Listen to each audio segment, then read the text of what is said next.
ಎಲ್ಲರಿಗೂ ನಮಸ್ಕಾರ. ನೀವೆಲ್ಲರೂ ಚೆನ್ನಾಗಿದ್ದೀರಿ ಎಂದು ಭಾವಿಸುತ್ತೇನೆ. ಇಂದು ನಾವು ಈ ವಿಡಿಯೋನಾಗ ಕಸ್ಟಮ್ ಆಬ್ಜೆಕ್ಟ್ಸ್ ಮತ್ತು ಟ್ಯಾಬ್ಸ್ ಹೇಗೆ ಕ್ರಿಯೇಟ್ ಮಾಡಬೇಕು, ಇನ್ನು ಕಸ್ಟಮ್ ಆ್ಯಪ್ಸ್ನ ಹೇಗೆ ಕ್ರಿಯೇಟ್ ಮಾಡಬೇಕು ಕಲಿಯಿರಿ. ಹೇಗೆ ಕಸ್ಟಮ್ ಫೀಲ್ಡ್ಸ್ ಮತ್ತು ಟೆಕ್ಸ್ಟ್ ಎಂದರೇನು, ಟೆಕ್ಸ್ಟ್ ಏರಿಯಾ ಅಥವಾ ರಿಚ್ ಟೆಕ್ಸ್ಟ್ ಫೀಲ್ಡ್ಸ್ ಸೇಲ್ಸ್ಫೋರ್ಸ್ನಲ್ಲಿ. ಆದರೆ ಅದಕ್ಕೆ ಮೊದಲು ಸೇಲ್ಸ್ಫೋರ್ಸ್ ಎಂದರೇನು ಎಂಬುದರ ಸಾರಾಂಶವನ್ನು ನಾನು ನಿಮಗೆ ನೀಡುತ್ತೇನೆ. ಸೇಲ್ಸ್ಫೋರ್ಸ್ ಮೂಲತಃ ಇದು ಕಸ್ಟಮರ್ ರಿಲೇಶನ್ಶಿಪ್ ಮ್ಯಾನೇಜ್ಮೆಂಟ್ ಟೂಲ್. ಇದು ಬಿಸ್ನೆಸ್ ಉತ್ತಮ ಸಂಬಂಧಗಳ ನಿರ್ಮಿಸಲು ಸಹಾಯ ಮಾಡುತ್ತದೆ, ಕಸ್ಟಮರ್ ಸರ್ವಿಸ್ನ ಸುಧಾರಿಸಿ, ಹೆಚ್ಚಿನ ಡೀಲ್ಸ್ನ ಮುಚ್ಚಿ ಮತ್ತು ಕಸ್ಟಮರ್ ಆಕ್ಟಿವಿಟಿನ ಬಲೆಗೆ ಬೀಳುತ್ತದೆ. ಈಗ ಪ್ರಾಕ್ಟಿಕಲ್ ಭಾಗಕ್ಕೆ ಹೋಗೋಣ. ಈಗ ನಾನು ಸೇಲ್ಸ್ಫೋರ್ಸ್ ಕಸ್ಟಮ್ ಆಬ್ಜೆಕ್ಟ್ ಅನ್ನು ಹೇಗೆ ಕ್ರಿಯೇಟ್ ಎಂದು ತೋರಿಸುತ್ತೇನೆ. ಕಸ್ಟಮ್ ಆಬ್ಜೆಕ್ಟ್ ಮೂಲತಃ ನಿಮ್ಮ ವ್ಯವಹಾರಗಳಿಗೆ ಇನ್ಫಾರ್ಮೇಷನ್ನ ಸ್ಟೋರ್ ಮಾಡ್ಕೊಳ್ಳಿಕ್ಕೆ ನಿಮಗೆ ಅನುಮತಿಸದ. ಉದಾಹರಣೆಗೆ, ನೀವು ಶಾಲೆಗಿದ್ದರೆ, ವಿದ್ಯಾರ್ಥಿಗಳು ಅಥವಾ ಕೋರ್ಸ್ಗಳಿಗೆ ಕಸ್ಟಮರ್ ಕ್ರಿಯೇಟ್ ಬಯಸಿದ್ದರೆ ಈ ಹಂತದ ಮಾರ್ಗದರ್ಶಿಯನ್ನು ಮಾಡೋಣ. ನೆನಪಿಡಿ, ನಿನ್ನ ಹಿಂದಿನ ವಿಡಿಯೋದಲ್ಲಿ ಕಸ್ಟಮ್ ಆಬ್ಜೆಕ್ಟ್ಗಳು ಮೂಲತಃ ನಾವೇ ನಿರ್ಮಿಸಿದ ವಸ್ತುಗಳು ಎಂದು ಹೇಳಿದ್ದೀನಿ. ನಮ್ಮ ಅಗತ್ಯಗಳಿಗೆ ಅನುಗುಣವಾಗಿ ನಾವು ಕಸ್ಟಮೈಸ್ ಮಾಡುತ್ತೇವೆ. ಇವಾಗ ಗೇರ್ ಐಕಾನ್ ಹೋಗಿ ಸೆಟಪ್ನಾಗ ಕ್ಲಿಕ್ ಮಾಡಬೇಕು.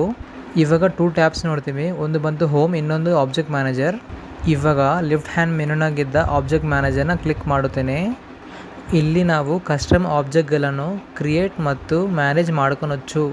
ಮುಂದೆ ನಾನು ನನ್ನ ರೈಟ್ ಸೈಡ್ನ ಇದ್ದ ಕ್ರಿಯೇಟ್ ಬಟನ್ನ ಕ್ಲಿಕ್ ಮಾಡುತ್ತೇನೆ. ಇವಾಗ ನಾನು ಇದು ಕಸ್ಟಮ್ ಆಬ್ಜೆಕ್ಟ್ನ ಸೆಲೆಕ್ಟ್ ಮಾಡುತ್ತೇನೆ. ನಮಗೆ ಕನ್ಬಿಲ್ತದಲ್ಲ, ಇದು ಬಂತು ಫಾರ್ಮ್ ಅನ್ಮಾತು. ಇವಾಗ ನಾನು ಇದು ಫಿಲ್ ಮಾಡುತ್ತೇನೆ. ಇದು ಬಂತು ನನ್ನ ಕಸ್ಟಮ್ ಆಬ್ಜೆಕ್ಟ್ ಅನ್ಮಾತು. ಇವಾಗ ನಾನು ಇದಕ್ಕೆ ಡೀಟೇಲ್ಸ್ ಎಂಟರ್ ಮಾಡುತ್ತೇನೆ. ಇವಾಗ ಈ ಡೀಟೇಲ್ಸ್ ಬಂತು. ಉದಾಹರಣೆಗೆ ನಾನು ಇದಕ್ಕೆ ಹೆಸರು ನಾನು ಸ್ಟೂಡೆಂಟ್ ಅಂದು ಕೊಡ್ತೀನಿ. ಇವಾಗ ನಾನು ಇದು ಪ್ಲೂರಲ್ ಲೇಬಲ್ ಕೊಡ್ತೀನಿ. ಮ್ಯಾಗ ಸ್ಟೂಡೆಂಟ್ ಬಂತು, ಕೆಳಗೆ ಸ್ಟೂಡೆಂಟ್ಸ್ ಅಂದು ಬರ್ತದ. ನಾವು ಪ್ಲೂರಲ್ ಲೇಬಲ್ ಕೂಡ ಆ್ಯಡ್ ಮಾಡಬೇಕು. ಇವಾಗ ನಾವು ಈ ಬಾಕ್ಸ್ನ ಚೆಕ್ ಮಾಡಬೇಕು. ಓವಲ್ ತೋನ ಸ್ಟಾರ್ಟ್ ಆದರೆ ಇಲ್ಲ, ಇದು ಮ್ಯಾಗ ಹೆಸರು ಓವಲ್ ತೋನ ಇಲ್ಲ కాబట్టి ನಾವು ಚೆಕ್ ಮಾಡೋಗೊಲ್ಲಮಿ. ಇದು ನಾವು ಲೇಬಲ್ನಾಗ ಸ್ಟೂಡೆಂಟ್ ಅಂದು ಕೊಟ್ಟಿದ್ದಸ್ಕ ಆಬ್ಜೆಕ್ಟ್ ನೇಮ್ನಾಗ ಆಟೋಮೆಟಿಕ್ಕಾಗಿ ನಮಗೆ ಸ್ಟೂಡೆಂಟ್ ಅಂತ ಬಂದದ. ಇವಾಗ ನಾನು ಇದು ಡಿಸ್ಕ್ರಿಪ್ಷನ್ನಾಗ ಆ್ಯಡ್ ಮಾಡ್ತೀನಿ. ಇವಾಗ ಇದು ಡಿಸ್ಕ್ರಿಪ್ಷನ್ ಬಂತು. This object stores student information. ಇಲ್ಲಿ ನಾವು ನಮ್ಮ ಅವಸರ ಪರಂಗ ಡಿಸ್ಕ್ರಿಪ್ಷನ್ನ ಕೊಡೋచ్చు. ಇಲ್ಲ ಅಂದರೆ ನಮ್ಮ ಕಸ್ಟಮ್ ಆಬ್ಜೆಕ್ಟ್ ಯಾವ್ದಾದ್ರು ಕ್ರಿಯೇಟ್ ಮಾಡಿಮೋ ಅದಕ್ಕೆ ತಗ್ಗಟ್ಟು ನಾವು ಕೊಡೋచ్చు. ಇವಾಗ ರೆಕಾರ್ಡ್ ನೇಮ್ ಬಂತು ಏನಿರ್ತದ, ಆಬ್ವಿಯಸ್గా ಸ್ಟೂಡೆಂಟ್ ನೇಮ್ ಇರ್ತದಲ್ಲ, ಸೊ ಇದು ಸ್ಟೂಡೆಂಟ್ ನೇಮು. ಇವಾಗ ನಾವು ಇದು ರೆಕಾರ್ಡ್ ನೇಮಿಗೆ ಡೇಟಾ ಟೈಪ್ ಚೂಸ್ ಮಾಡ್ಕೊಳచ్చు. ಇಲ್ಲಿ ನಾವು ಚೂಸ್ ಮಾಡ್ಕೊಳచ్చు ಟೆಕ್ಸ್ಟ್ ಅಲ್ಲಕೊಂಡೆ ಆಟೋ ನಂಬರ್. ಇವಾಗ ಇಲ್ಲಿ ನಾನು ಟೆಕ್ಸ್ಟ್ ಅಂದು ಕೊಡ್ತೀನಿ ಡೇಟಾ ಟೈಪಿಗೆ.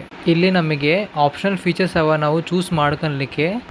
ಉದಾಹರಣೆಗೆ ಇವಾಗ ನೀವು ಕಸ್ಟಮ್ ಆಬ್ಜೆಕ್ಟ್ನಾಗ ರಿಪೋರ್ಟ್ ಆಬ್ಜೆಕ್ಟ್ನ ಚೂಸ್ ಮಾಡ್ಕೊಬೇಕಂದ್ರೆ ನಾವು ಈ ಅಲೋ ರಿಪೋರ್ಟ್ಸ್ನ ಚೂಸ್ ಮಾಡ್ಕೊಳచ్చు.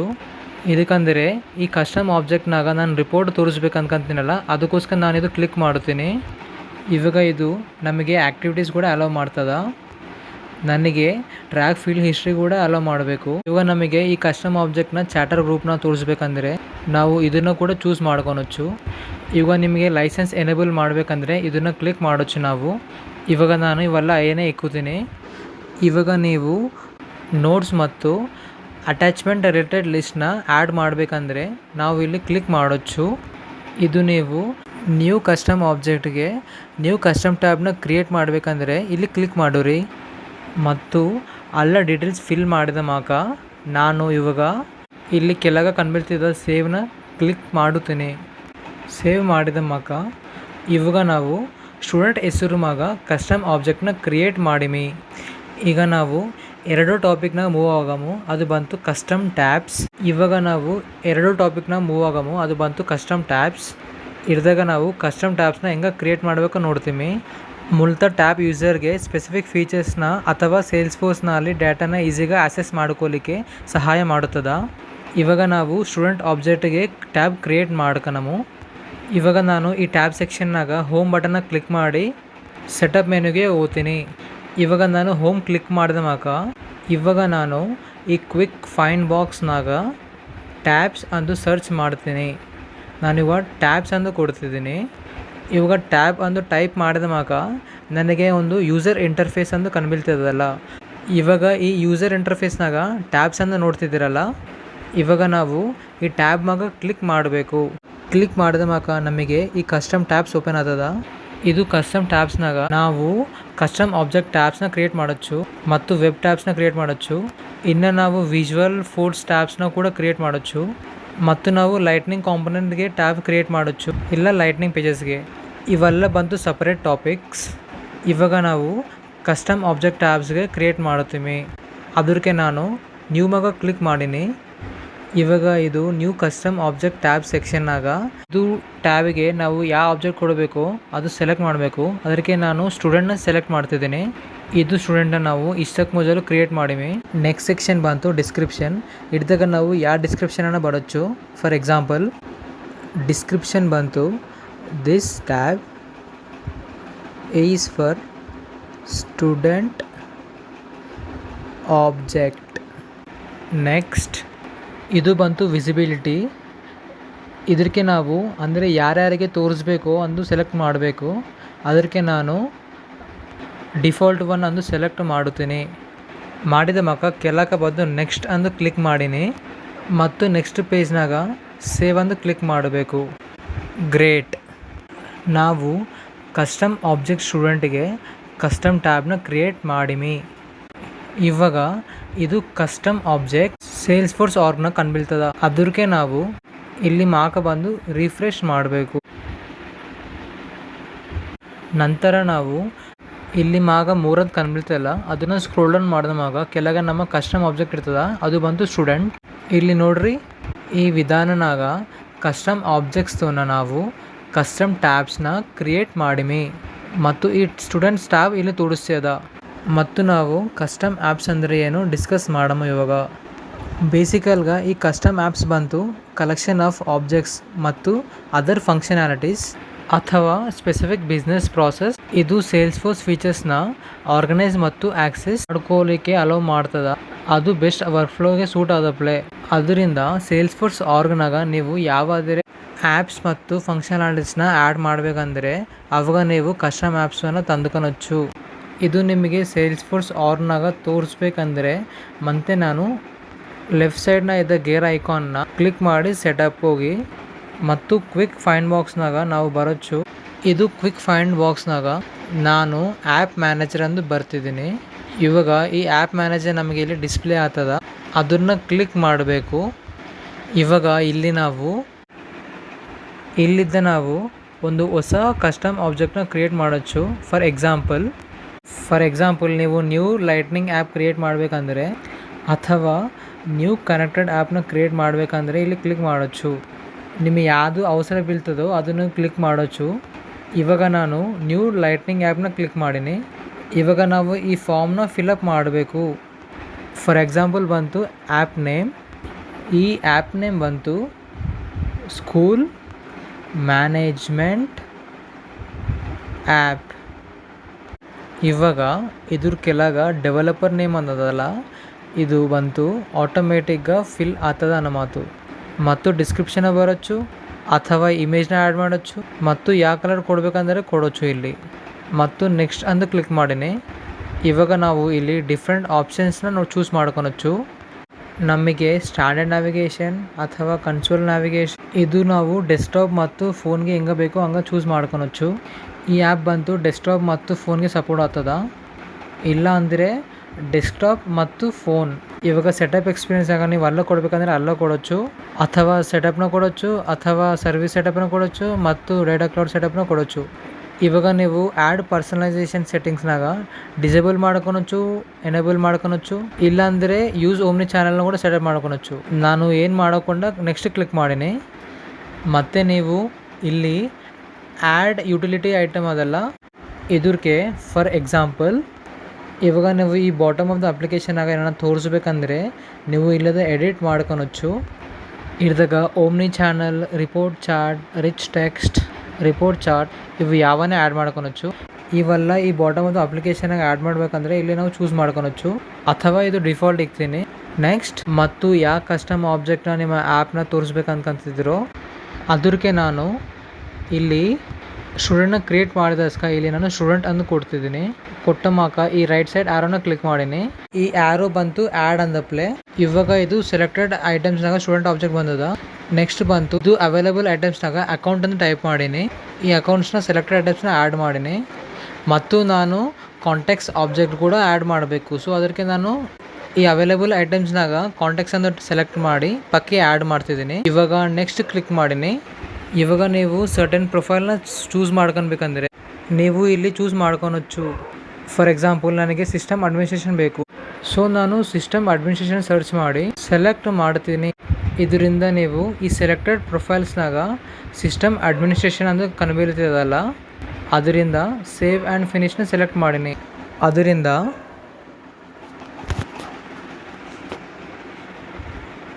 ಇವಾಗ ಇಲ್ಲಿ ನಮ್ಮ ಆ್ಯಪ್ನ ನೋಡ್ಕೊಳచ్చు. ಅದು ಬಂತು ಸ್ಕೂಲ್ ಮ್ಯಾನೇಜ್ಮೆಂಟ್. ನೋಡ್ರಿ ನಮ್ಮ ಸ್ಕೂಲ್ ಮ್ಯಾನೇಜ್ಮೆಂಟ್ ಆ್ಯಪ್ ಇಲ್ಲಿ ತೋರಿಸ್ತದ. ಇದ್ರ ನಾವು ಎಡಿಟೆಡ್, ಡಿಲೀಟೆಡ್ ಆರ್ ಕ್ಲೋನೆಟ್. ಈ ಆ್ಯಪ್ನಾಗ ನೀವೇನ ಚೇಂಜಸ್ ಮಾಡಬೇಕಂದ್ರೆ ನೀವು ಜಸ್ಟ್ ಎಡಿಟ್ನ ಕ್ಲಿಕ್ ಮಾಡಬೇಕು. ಒಂದಾಲೆ ನಿಮಗೆ ಸೇಮ್ ಆ್ಯಪ್ ಬೇಕಂದರೆ ಅವಾಗ ನಾವು ಕ್ಲೋನ್ ಮಾಡಬೇಕು. ಇದು ಬಂತು ಕಾಪಿ ಕೂಡ.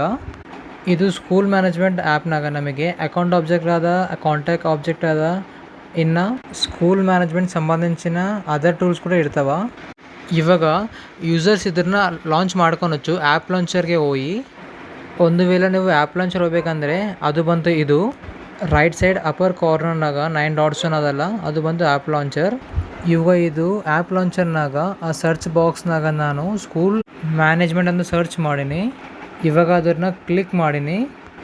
ನಂತರ ನಾವು ಈ ಆ್ಯಪ್ನ ನೋಡೋచ్చు. ನಾವು ಇಲ್ಲಿ ಇದೇ ಆ್ಯಪ್ ನೋಡ್ರಿ. ಇವಾಗ ಇದು ನಮ್ಮ ಅವಸರ ಪರಂಗ ಅದ. ಇಲ್ಲಿ ಇದಕ್ಕೆ ನಾವು ಒಂದು ಸಪ್ರೇಟ್ ವಿಂಡೋನಾಗ ಓಪನ್ ಮಾಡ್ಕಂದ್ರೆ ಅವಾಗ ಯೂಸರ್ಸ್ ಬಂತು ತಮ್ಮ ಅವಸರ ಪರಂಗ ಇದನ್ನು ಬಳಸ್ಕೊತಾರ. ಇವಾಗ ನಾವು ನೆಕ್ಸ್ಟ್ ಟಾಪಿಕ್ಗೆ ಮೂವ್ ಆಗ್ತಿದ್ದೀವಿ. ಅದು ಬಂತು ಕಸ್ಟಮ್ ಫೀಲ್ಡ್ಸ್ ಮತ್ತು how to create custom fields. Custom fields ಬಂತು ಯೂಸರ್ ಡಿಫೈನ್ಡ್ ಫೀಲ್ಡ್. ಇದು ಸೇಲ್ಸ್ ಫೋರ್ಸ್ನಾಗ ಅಡಿಷನಲ್ ಇನ್ಫಾರ್ಮೇಷನ್ನ ಬಿಯಾಂಡ್ ಸ್ಟ್ಯಾಂಡರ್ಡ್ ಫೀಲ್ಡ್ಸ್ನಾಗ ಸ್ಟೋರ್ ಮಾಡ್ಕೊಲಿಕ್ಕೆ ಅಲೋ ಮಾಡ್ತದ. ಅಥವಾ ಇದಾಗ ಬಂತು 2 ಫೀಲ್ಡ್ಸ್ ಇರ್ತಾವ. ಒಂದು ಬಂತು ಸ್ಟ್ಯಾಂಡರ್ಡ್ ಫೀಲ್ಡ್ಸ್, ಇದು ಸೇಲ್ಸ್ ಫೋರ್ಸ್ನಾಗ ಆಲ್ರೆಡಿ ಬಿಲ್ಟ್ ಆಗಿ ಬರ್ತಾವ. ನೆಕ್ಸ್ಟ್ ಬಂತು ಕಸ್ಟಮ್ ಫೀಲ್ಡ್ಸ್. ಇದು ನಮ್ಮ ಅವಸರ ಪರಂಗ ನಾವು ಕ್ರಿಯೇಟ್ ಮಾಡ್ಕೊಳచ్చు ಸೇಲ್ಸ್ ಫೋರ್ಸ್ ಆರ್ಗ್ನಾಗ. ಇದು ಸೇಲ್ಸ್ ಫೋರ್ಸ್ನಾಗ ಇದು ಸ್ಟ್ಯಾಂಡರ್ಡ್ ಫೀಲ್ಡ್ಸ್ ಅಥವಾ ಕಸ್ಟಮ್ ಫೀಲ್ಡ್ಸ್ ಅಂದು ಅದು ಮ್ಯಾಟರ್ ಆಗೋದು. ಎದಕ್ಕಂದರೆ ಇದು ಫೀಲ್ಡ್ಸ್ ಬಂತು ಡೇಟಾ ಟೈಪ್ಸನ್ನು ಇರ್ತದೆ ಅನ್ನೋ ಮಾತು. ಇದು ಡೇಟಾ ಟೈಪು ನಾವು ಯಾವುದಾದ್ರೆ ಡೇಟಾನ ಸ್ಟೋರ್ ಮಾಡ್ತೇವೋ ಅದನ್ನ ಇದು ಸ್ಪೆಸಿಫಿಕಲ್గా ಡಿಫೈನ್ ಮಾಡ್ತದೆ ಅನ್ನೋ ಮಾತು. ಸೇಲ್ಸ್ ಫೋರ್ಸ್ ನಮಗೆ ನಮ್ಮ ಬಿಸ್ನೆಸ್ ಅವಸರ ಪರಂಗ ವೇರಿಯಸ್ ಡೇಟಾ ಟೈಪ್ಸ್ನ ಆಫರ್ ಮಾಡುತ್ತದ. ಇವಾಗ ಇದು ಬಂತು ಮೋಸ್ಟ್ ಕಾಮನ್ ಒಂದೋದು ಟೆಕ್ಸ್ಟ್ ಮಾತು. ಇದ್ದಾಗ ಸಿಂಗಲ್ ಲೈನ್ ಆಫ್ ಟೆಕ್ಸ್ಟ್ನ ಸ್ಟೋರ್ ಮಾಡ್ತದ. Name code or short description. Next numbers ಇದ್ದಾಗ ನ್ಯೂಮರಿಕ್ ವ್ಯಾಲ್ಯೂಸ್ನ ಸ್ಟೋರ್ ಮಾಡ್ತದ. ಇನ್ನು ನಂಬರ್ಸ್ನಾಗ ಡೆಸಿಮಲ್ ಪ್ಲೇಸಸ್ನ ಡಿಫೈನ್ ಮಾಡ್ತದ. ನೆಕ್ಸ್ಟ್ ಡೇಟ್ ಇದ್ದಾಗ ನಾವು ಡೇಟ್ ಆ್ಯಂಡ್ ಟೈಮ್ನ ಸ್ಟೋರ್ ಮಾಡ್ಕೊಳచ్చు. ಹಿಂಗ ಬೋತ್ ಡೇಟ್ ಆ್ಯಂಡ್ ಟೈಮ್ನ ಕೂಡ ಸೇವ್ ಮಾಡ್ಕೊಳచ్చు. ನೆಕ್ಸ್ಟ್ ಚೆಕ್ ಬಾಕ್ಸ್ ಲಿಸ್ಟ್ ಇದ್ದಾಗ ಬೂಲಿಯನ್ ವ್ಯಾಲ್ಯೂಸ್ನ ಸ್ಟೋರ್ ಮಾಡ್ತದ. ನೆಕ್ಸ್ಟ್ ಪಿಕ್ ಲಿಸ್ಟ್ ಇದು ಪ್ರೀ ಡಿಫೈನ್ಡ್ ಲಿಸ್ಟ್ನಲ್ಲಿದ್ದ ಯೂಸರ್ಸ್ನ ಸೆಲೆಕ್ಟ್ ಮಾಡ್ಕೊಳಕ್ಕೆ ಇರ್ತದ. ಫಾರ್ ಎಕ್ಸಾಂಪಲ್ ಇವಾಗ ನೀವೇನು ಲಿಸ್ಟ್ ಮಾಡಬೇಕಂದ್ರೆ ಅವಾಗ ಪಿಕ್ ಲಿಸ್ಟ್ ಡೇಟಾ ಟೈಪ್ನಾಗ ಆ್ಯಡ್ ಮಾಡ್ಕೊಳచ్చు. ದೆನ್ ಫಾರ್ಮುಲಾ ಇದ್ದಾಗ ನಾವು ಫಾರ್ಮುಲಾನ ಬೇಸ್ ಮಾಡಿ ವ್ಯಾಲ್ಯೂನ ಕ್ಯಾಲ್ಕುಲೇಟ್ ಮಾಡ್ತೀವೋ ಅದು ಇದಾಗ ಸ್ಟೋರ್ ಮಾಡ್ಕೊಳచ్చు. ಫಾರ್ ಎಕ್ಸಾಂಪಲ್ ನೀವು ಯಾವುದನ್ನ ಫೀಲ್ಡ್ ಕ್ರಿಯೇಟ್ ಮಾಡಬೇಕಂದ್ರೆ ಇದು ಸೇಲ್ಸ್ ಫೋರ್ಸ್ನಾಗ ಫಾರ್ಮುಲಾ ಡೇಟಾ ಟೈಪ್ನ ಸೆಲೆಕ್ಟ್ ಮಾಡ್ಕಂದ್ರೆ ನಮಗೆ ಆಟೋಮ್ಯಾಟಿಕ್గా ಕ್ಯಾಲ್ಕುಲೇಟ್ ಮಾಡಿ ಕೊಡ್ತದ. ಇವಾಗ ನಿಮಗೆ ಇದು ವಿಜುವಲ್ ಡೆಮಾನ್ಸ್ಟ್ರೇಷನ್ ಕೊಡಲಿಕ್ಕೆ ನಾನು ಪ್ರಾಕ್ಟಿಕಲ್గా ಎಕ್ಸ್ಪ್ಲೇನ್ ಮಾಡ್ತೀನಿ. ಅದಕ್ಕೆ ನಾನು ಇವಾಗ ಸೇಲ್ಸ್ ಫೋರ್ಸ್ನಾಗ ಕಸ್ಟಮ್ ಫೀಲ್ಡ್ನ ಕ್ರಿಯೇಟ್ ಮಾಡ್ಕೊತೀನಿ. ಇವಾಗ ನಾನು ಆಬ್ಜೆಕ್ಟ್ ಮ್ಯಾನೇಜರ್ಗೆ ಹೋಗ್ತೀನಿ. ಮತ್ತೆ ನಾನು ರೈಟ್ ಸೈಡ್ನಾಗ ಇದ್ದಾಗ ಕ್ವಿಕ್ ಫೈಂಡ್ ಬಾಕ್ಸ್ನಾಗ ಸ್ಟೂಡೆಂಟ್ ಅಂದು ಟೈಪ್ ಮಾಡ್ತೀನಿ. ಅದರಿಂದ ನಮಗಿಲ್ಲಿ ಅಪಿಯರ್ ಆಗ್ತದ. ಇವಾಗ ನಾನು ಸ್ಟೂಡೆಂಟ್ ಅಂತ ಕ್ಲಿಕ್ ಮಾಡ್ತೀನಿ. ಇವಾಗ ನಾನು ಲೆಫ್ಟ್ ಸೈಡ್ನಾಗ ಫೀಲ್ಡ್ಸ್ ಆ್ಯಂಡ್ ರಿಲೇಷನ್ಶಿಪ್ನ ಕ್ಲಿಕ್ ಮಾಡ್ತೀನಿ. ಇವಾಗ ಇದು ಫೀಲ್ಡ್ಸ್ ಆ್ಯಂಡ್ ರಿಲೇಷನ್ಶಿಪ್ನಾಗ ನಾನು ಇದು ನ್ಯೂ ಬಟನ್ನ ಕ್ಲಿಕ್ ಮಾಡ್ತೀನಿ. ಎದಕ್ಕಂದರೆ ಕಸ್ಟಮ್ ಫೀಲ್ಡ್ನ ಕ್ರಿಯೇಟ್ ಮಾಡಲಿಕ್ಕೆ. ಇವಾಗ ನಾನು ಡೇಟಾ ಟೈಪ್ನ ಚೂಸ್ ಮಾಡ್ಕೊತೀನಿ. ನಾನು ನಿಮಗೆ ಮುಂಚೆ ಹೇಳಿನಲ್ಲ ಯಾವ ಡೇಟಾ ಟೈಪ್ನ ಚೂಸ್ ಮಾಡ್ಕೊತೀನಿ ಅಂದು. ಅದಕ್ಕೆ ನಾನು ಇವಾಗ ಇದು ಡೇಟಾ ಟೈಪ್ನಾಗ ಕೆಳಗೆ ಸ್ಕ್ರೋಲ್ ಡೌನ್ ಮಾಡಿದವಾಗ ನಾನು ಡೇಟಾ ಟೈಪ್ ಟೆಕ್ಸ್ಟ್ನ ಚೂಸ್ ಮಾಡ್ಕೊಂಡಿನಿ. ಇವಾಗ ಈ ಡೇಟಾ ಟೈಪ್ ಟೆಕ್ಸ್ಟ್ ತಕ್ಕಂದ ಮಾಕ ನಾನು ಕೆಳಕ್ಕೆ ಹೋದ ಮಾಕ ಅಲ್ಲಿ ನೆಕ್ಸ್ಟ್ ಇರ್ತದ ಅದು ಕ್ಲಿಕ್ ಮಾಡೀನಿ.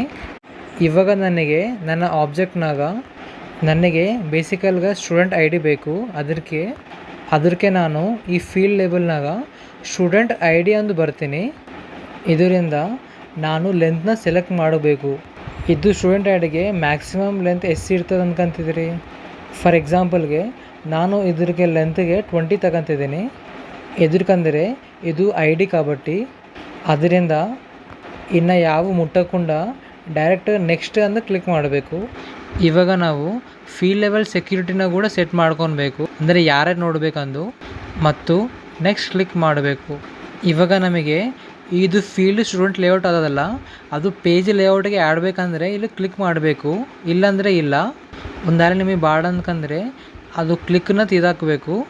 ನನಗೆ ಇದು ಆ್ಯಡ್ ಮಾಡಬೇಕು ಅಂದಗೋಸ್ಕರ ನಾನು ಇದನ್ನು ಕ್ಲಿಕ್ ಮಾಡೀನಿ ಮತ್ತು ಸೇವ್ನ ಕ್ಲಿಕ್ ಮಾಡೀನಿ.